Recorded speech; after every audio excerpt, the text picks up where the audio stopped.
This is Lake Okoboji. Located in northern Iowa, this lake attracts tourists from all over for your typical fun in the sun kind of activities. However, when winter rolls around and the lake freezes over to the point where you can literally walk across its surface, it attracts a different group of tourists. Ice divers.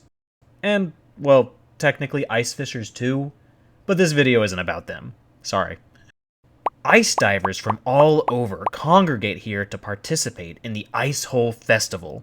Set up directly on the ice in a large white tent, some of the facilities provided to the divers include space heaters, storage space, restrooms, and even warm snacks and drinks. This entire setup supports and benefits the ice divers because ice diving is a group-based activity. With so much dive gear to ward off the cold, it often takes an entire team to help you get fully suited up, and rope tenders to keep you safe while you're under. But it's all worth it because diving under the ice is unlike any other form of diving. So let's go under. Sinking past the frozen surface, the water, like most freshwater locations, is green with mediocre visibility. But what is clearly visible is the sprawling ceiling of ice hanging over my head.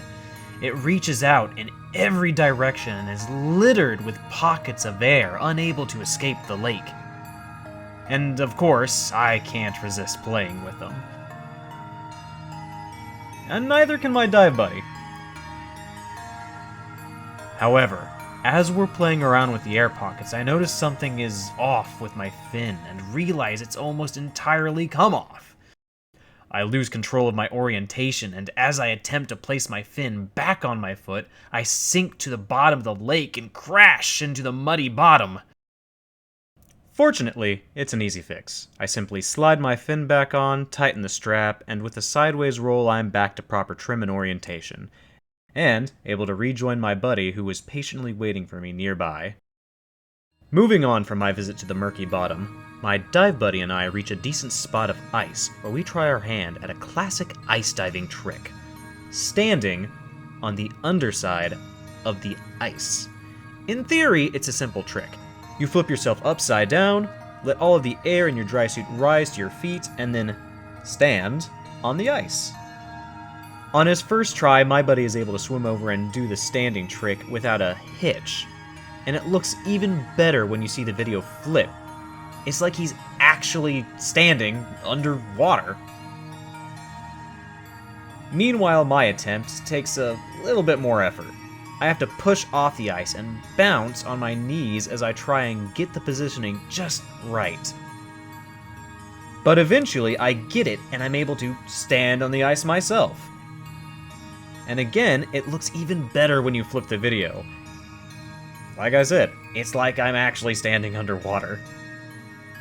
After that bit of fun, we swim over to one of the few underwater sites Lake Okoboji has for divers, an old ice truck that sank to the bottom in 1948. There's the steering wheel, the headlights, the flatbed, and the missing engine. You can tell that it's been here for quite some time from the thick layers of rust and algae that have accumulated on it over the years. Though, it looks like the local fish seem to appreciate it quite a bit. However, it's at this point we need to turn around and end the dive as we're under a time limit of 20 minutes for safety. This is where those ropes really serve their purpose and provide us a straight swim to the ice hole that we started off at. Similar to the guidelines and safety measures you see in cave diving in a way. Once we're there, it's as simple as surfacing and hauling ourselves out of the water. And with that, our dive and this adventure into the frozen depths of Lake Okoboji are over. Hey there, thanks for watching my little ice diving adventure.